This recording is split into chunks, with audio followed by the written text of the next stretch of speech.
Túto krajinu nazývali rôznymi menami. Horná zem, krajina medzi Tatrami a Dunajom, Malý brat či stredoeurópsky tiger.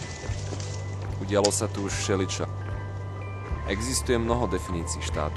Ani sami odborníci sa nevedia presne zhodnúť na tom, čo vlastne štát je. Ja vidím Slovensko v prvom rade ako krajinu, kde žijú ľudia. Mladí, starí, študenti, pracujúci, nezamestnaní, rodiny i osamelí. Ako krajinu, v ktorej deti kráčajú do škôl, obchodníci otvárajú svoje stánky, aby si ľudia mohli kúpiť čerstvé noviny. Mladé páry uvažujú o postavení domu a založení si rodiny. Ako krajinu, v ktorej ľudia majú svoje malé veľké problémy, svoje starosti, životné otázky, sklamania i úspechy. Slovensko je jednoducho krajina, v ktorej žijeme.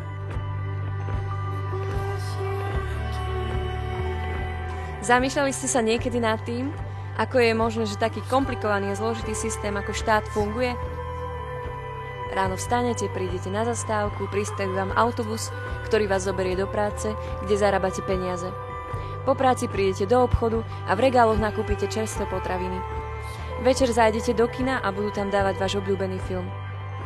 Je to obrovská skladačka tých najrozmanitejších aktivít a predsa všetko do seba zapadá.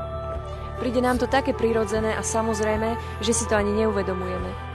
Každý z nás niečo robí, niekde sa angažuje alebo sa niečomu venuje.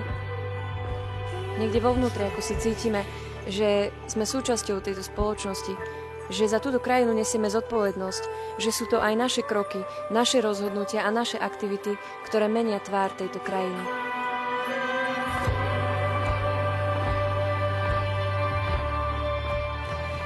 Zamyslíme sa teraz nad tým, akú tvár chce mať Slovensko.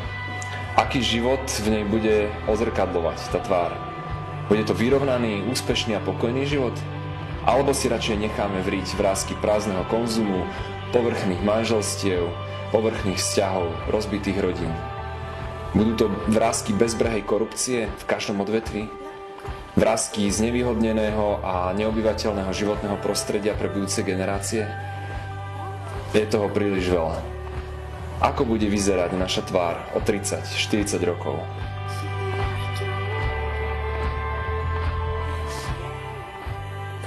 Veríme, že existuje riešenie. V Biblii sa píše, že celá zem patrí Bohu, že Boh je tvorcom všetkého. A my ľudia si dokážeme niekedy veci poriadne skomplikovať, nehovoriac o našej tendencii ničiť a búrať. Ale Boh je ten, ktorý už neraz vytrhol nielen človeka, ale aj celé národy z biedy.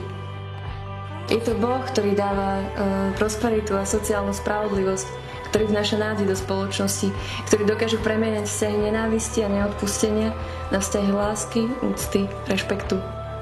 A ľudské úsilie, nech je akokoľvek odhodlané a šľachetné, nestačí. To sme zistili už mnohokrát. Stále vznikajú nové nápady, myšlienky, vlády sa striedajú. Ale akékoľvek iniciatívy za zmenu spoločnosti zapadajú prachom.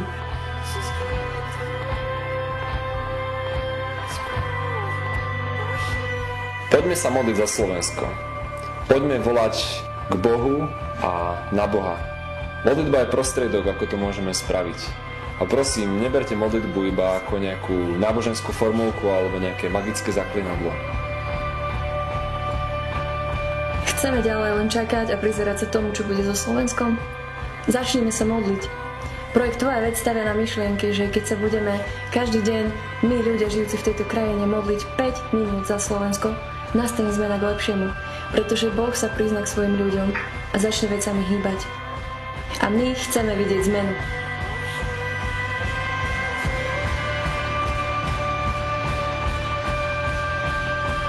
Slovensko je krajina 5 miliónov príbehov, malých i veľkých. Poďme spoločne zažiť jeden veľký príbeh obnovy krajiny. Prečo? Pretože je to aj tvoj príbeh, tvoja vec.